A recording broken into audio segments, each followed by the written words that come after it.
Hello guys, Hi everyone! I'm Valdemar. Why did they shout so much? Sorry.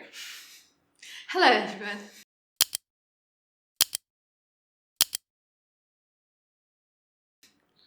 I'm Valdemar. And I'm Veronica. Yeah, we just finished recording the Fatalitarian video about the Polish mailman fighting the Germans. It was epic. Check it out. Yeah, you can see the video here. This time I think I was correct. But as we recorded, I mentioned this video that I have seen this week. And it's a pretty new video. It was uploaded 6 days ago. By the way, on the Polish Independence Day. But I think that was just a coincidence. Oh really? I didn't realize it was so recent. Yeah, it's a very small channel. It has even less subscribers than we have right now. Really? Yeah, so it's a small channel. And the video is pretty new, but I somehow seen it yesterday or 2 days ago. And I thought it will be interesting for you to watch. Okay. And it's about why didn't the USSR annex Poland after the Second World War. Let's begin. When Stalin ruled the Soviet Union, he emphasized retaking territories that had previously been part of the Russian Empire. And by the end of World War II, the USSR controlled all the Russian Empire's lands, barring two regions, Finland and Poland. In Finland's case, Stalin initially aimed to annex the entire country, but Finnish resistance prevented full Soviet control. But Poland's situation was different. By 1945, it was fully occupied by the Red Army. So why did Stalin opt to create the Polish People's Republic, as opposed to creating a Polish Soviet Socialist Republic within the Soviet Union? To understand why Poland was not fully annexed, we first need to examine how Poland gained its independence. During World War I, Poland was occupied by German and Austrian forces, but with the defeat of the Central Powers in 1918, Poland re-established itself as an independent state. As German forces retreated from Eastern Europe, Polish forces and the Red Army raced to occupy the former German-held territories, sparking the Polish-Soviet War of 1919. Initially, the war was fought over territories inhabited mostly by Ukrainians and Belarusians, but controlled by Polish forces. However, You're saying this channel doesn't have any subscribers? No, it has subscribers. I said it has less than we have right now. Less subscribers than we have right now. Yeah, still not many. But I just mean, it's really well done. Like, the animation is great and the voice is great. And I mean, I think it's going places then because it seems extremely professional. Yeah. I don't know if it's like another channel by this guy and like, he already knows what he's doing, or if he's so super talented. It's great. Yeah, I don't think it's his first channel. I think he had to do something before that because it's too professional for it to be a new. Yeah, if you know, we could use some tips on the audio of the video from this guy for sure. mostly by Ukrainians and Belarusians, but controlled by Polish forces. However, when Polish forces captured Kyiv, a surge of volunteers joined the Red Army, and the momentum shifted in favor of the Bolsheviks. Britain, concerned about a Bolshevik advance into Central Europe, called for peace and proposed the Curzon Line as a potential border. Lenin and most of the Bolshevik Central Committee rejected this offer, deciding instead to continue fighting with the aim of taking all of Poland. Stalin was one of very few prominent Bolsheviks who opposed this decision. Unlike Lenin, who believed that Polish workers would side with the Red Army upon its entry into Polish-majority areas, Stalin argued that Polish nationalism would overpower class solidarity. He ended up being right, and the Red Army suffered a major defeat at the Battle of Warsaw, getting pushed back east of the Curzon Line. The status quo persisted until 1939, when Germany and the Soviet Union, now under Stalin's leadership, agreed to partition Poland.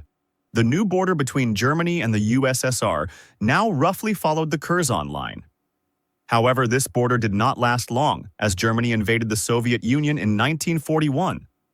By 1945, Poland was fully occupied by Soviet forces, and the USSR had considerable freedom to shape its post-war future.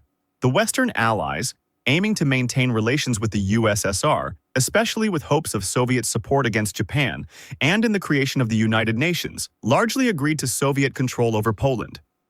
This presented the Soviet...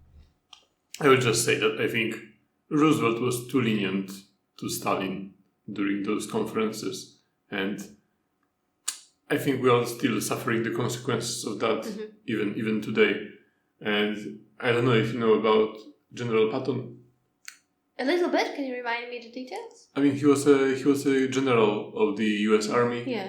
he fought in Europe, in France, he fought in Africa, but he was famous from his opinions about the Soviet Union, and he believed that the US shouldn't stop the war back then, that they should march towards Moscow, and took Moscow because he believed that there is no point of stopping the war right now when there are people like Stalin still living.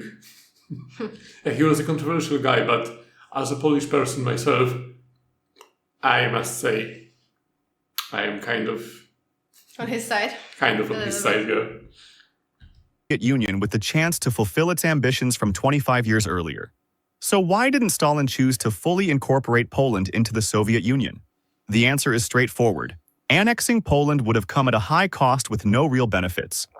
Stalin had learned from the First Soviet-Polish War and from the Polish resistance during World War II that nationalism was deeply rooted among the Polish people, making any attempt to assimilate Poland into the Soviet Union likely to meet with strong resistance, similar to what the USSR experienced in the Baltic states.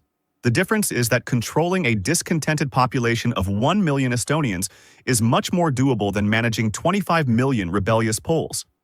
Furthermore, an unstable Poland within the USSR could also inspire other Soviet nationalities to resist, posing a serious threat to the stability of the multinational Soviet state. On the other hand, a nominally independent Poland, under close Soviet supervision, would still provide the USSR with everything it needed: a buffer zone to the west, access to Polish industrial and agricultural resources, and an ally that could contribute troops if war erupted, without being extremely expensive to maintain and a risk to Soviet security. Under this arrangement, Poland would also have its own secret police, Communist Party, and other institutions to maintain control over its population, further reducing the burden on the Soviet government. And so, on February 19, 1947, the Polish People's Republic was proclaimed. Thank you for watching.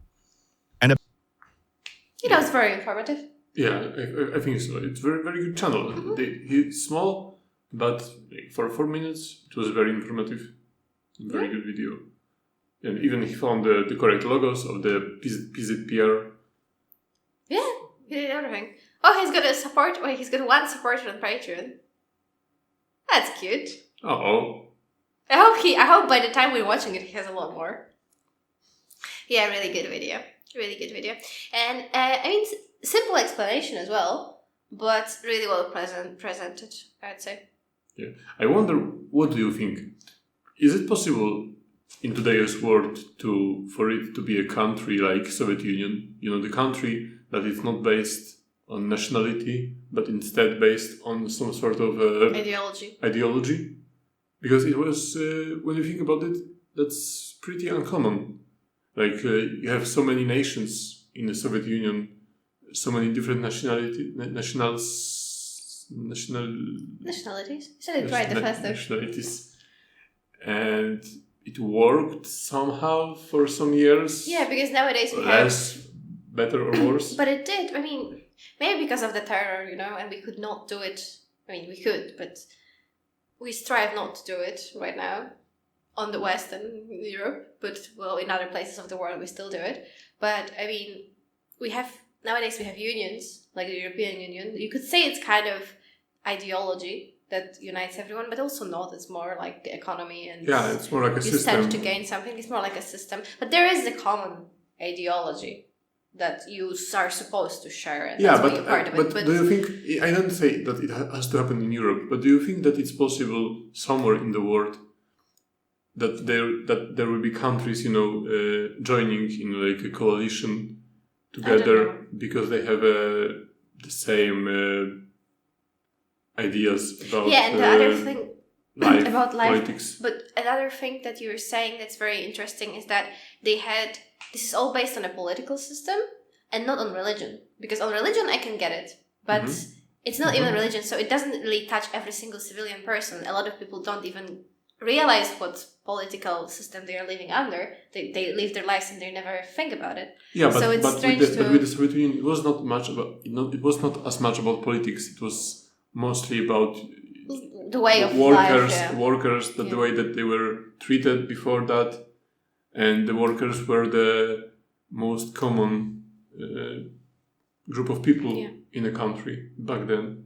Maybe it was just very fertile soil, with so many workers, and that's why it caught on. Maybe if we had something similar, I don't know, but I don't think it's really that popular. I think we have too much access to information. Big European country with one goal in mind, solving the housing crisis. I think Ireland's not going to be part of it. I think Ireland is not going to be part of it. No, they will be, because they have the most to gain. But they are not interested in solving it. I think that could be one idea that could join the people. Interesting. Okay, thanks for showing me this channel. And I've learned something today. Thank you, guys. If you learned something today as well, you can leave us a like. And go watch this guy as well, because he's really good. Yeah, and he has only one supporter on Patreon. We have 0 as for now. But we don't have a Patreon. We don't have a Patreon. But maybe someday. Maybe someday. Bye-bye. Bye.